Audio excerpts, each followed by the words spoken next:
Wingardium Leviosa. Hello, it is I. Today we have some interesting suggestions. Oh wow, name tag, seriously? After I done this? Let everybody know my name, let everybody know who this retard. Yes, today I'm taking you on a journey because my community has voted on magical powers. It's gonna be lit, yo. But today we're doing that 100% in Mine Imator. If you like the idea, drop a like and hit the bell because this took me a lot of time to make. You'll see what I mean in a second. But I have made a post in my community tab asking you guys what kind of effect you want me to do. And you guys came up with a bunch of them. So thank you for all the feedback because you made my life a lot easier with this video. So yeah, I won't waste your time. Let's roll the intro and get to the tutorial.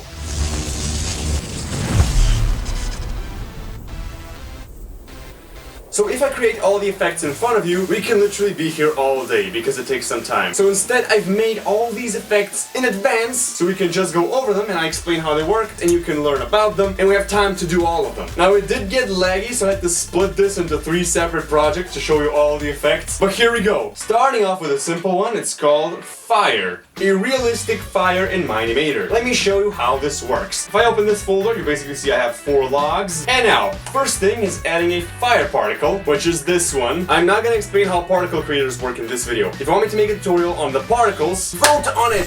It's been suggested a long time ago, but nobody has voted yet. I don't have time to tell about particle spawners. I gotta show you the effects. Then I made the particles glow and only render glow, and the glow color is darkish, so it's not as bright. Then I added the second particle spawner, which only summons particles in the inner circle, also glow, only render glow, and the glow color is bright. So basically, you have bright particles in the center and not as bright ones outside. Then I added this smoke particle, and the reason it's a separate particle is so it doesn't glow. And at the end, I have a point light, which if you play the animation, is kind of flickering a bit. So in the end, your fire should look like this. Pretty cool. Oh yeah, let's forget about this, because the second effect is called Fireball. Now you're just seeing the Steve statue appear. That's because I've animated the fireball randomly, and then I just didn't know what to do with it, so I just made a Steve statue summon the particle using my Oblivion spear. It's not even a staff. But the fireball is pretty interesting. Take a look at this.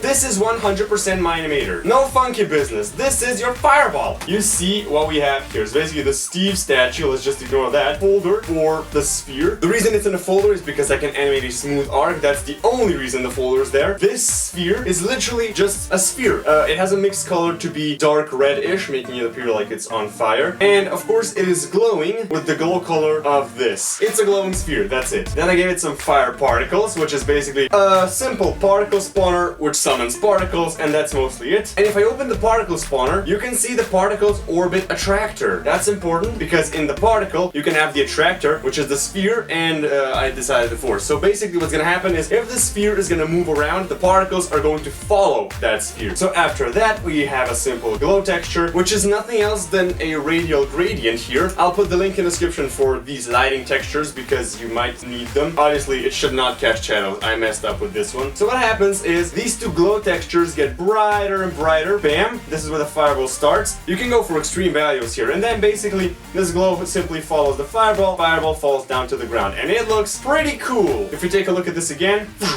that's your fireball. Close this up because a lot of you guys suggested me to make Doctor Strange magic effect. Yes, I've done that as well. First off, this is the shield and it looks like this. So it's basically like the shield Doctor Strange creates. I like this effect. It looks pretty cool, to be honest, the Doctor Strange effect. This is the texture. It's basically an image texture. You can literally just type in spell circle and you will find images like this on Google. I basically scaled it up, rotated. Of course, it's also glowing for a better effect. Then we have the droplets, which is a particle spawner. It summons tiny cubes, make them summon around. Orbit attractor. The attractor is the Doctor Strange texture, and the force is pretty high, so the particles are going crazy around it. And then finally, the same radial gradient glow texture here. Make it glow, only render glow. And if you're not satisfied with this, hold on, you can even come here and raise the glow color so it's even brighter. Also, the brightness is kind of flickering, so it looks more realistic. Sparkles, which it's a particle spawner. It summons the cloud particles, but the animation speed is pumped up so they quickly disappear. So I made them glow, only render glow, so it's just like small sparkles on the lake. I don't know if you imagine it like this, but this is how I would do sparkles. Beautiful, look at this. Anyhow, after all this, the project got too laggy, so I gotta open the second one, which is here only to show the Doctor Strange portal effect. This one is pretty damn cool, but I had to put it in a separate project because it's super laggy and good luck. You can instantly see my frames dropping because like, ouch. This is the Doctor Strange portal thing. So what I have here is a cylinder, and the cylinder has a texture of a camera, which is somewhere downstairs. This camera. I've positioned the camera downstairs, made it invisible so it doesn't lag, then add a cylinder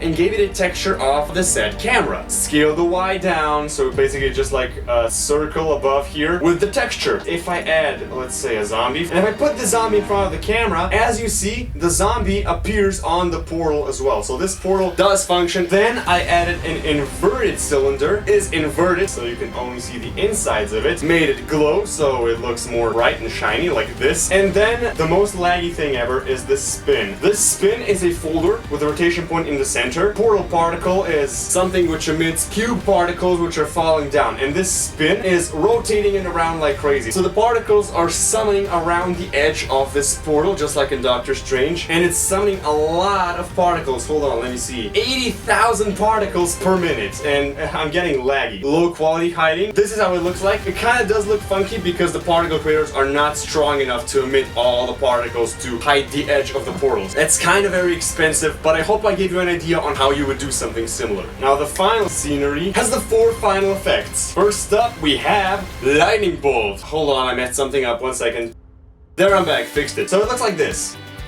It looks pretty damn cool. Look at this. Looks powerful. Add some camera shake, add some sound effect. This is gonna look like a powerful lightning bolt. So let me break it down because there's a lot of components in here. First things first, you might have noticed all the surroundings getting dark. The entire schematic had its mixed color brought upwards so it turns darker, which makes the effect that much more powerful. Both the sky and the schematic were turned dark. But what I've done is taken this lightning texture, which is literally just an image I found on Google. Type in lightning, color, transparent, and you got a ton of results. Made the lightning visible with an instant transition, made it glow, only render glow, changed some mixed color, glow color, and then just simply animated flying around like so. And that's it, basically. That's all I did with the lightning bolt. Second of all, I added the lightning particles, which, as you might have noticed, summons the particles. They're glowing, of course. Everything is glowing, it's magic. This point light which just shines and stops shining. And then finally, the same radial glow that I keep using everywhere because it's so simple yet so amazing. Glow, only render glow. Blue, it's gonna be like lightning power, yo! Someone's made a request for a summoning spell, so here you go.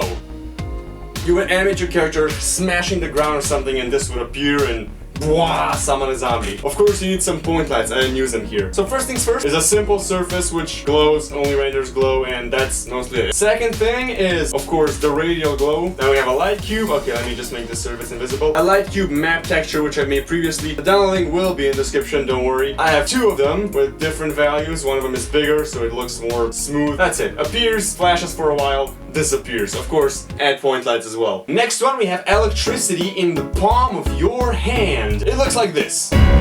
Very basic, I know. All I've done is made my own particle sheets, drew random electricity images. It's very pixelated though. If you go for higher resolution, you can make better electricity as well. I didn't bother too much for this tutorial. It's enough for you to get the effect. Summon only 1 particle, it's 8 frames long and it's playing 32 frames per second, which means 1/4 of a second is when the animation would stop. So I just made it summon 1 particle every quarter of animation, which basically means it's always going to loop the same texture. Particle has a speed of 0 and that's mostly it. And your final effect you suggested was energy auras. This guy is like a Super Saiyan mode. Let's do it. Ah! Alright, the way I've done this is very simple. First we added a sphere. This sphere is glowing, only render glow, and its glow color is very dark, slightly red, just enough so it's visible. Also, this sphere is affected by wind, which makes it kind of deformed and stuff. The wind speed is all the way up. Then we duplicate the sphere and scale it up.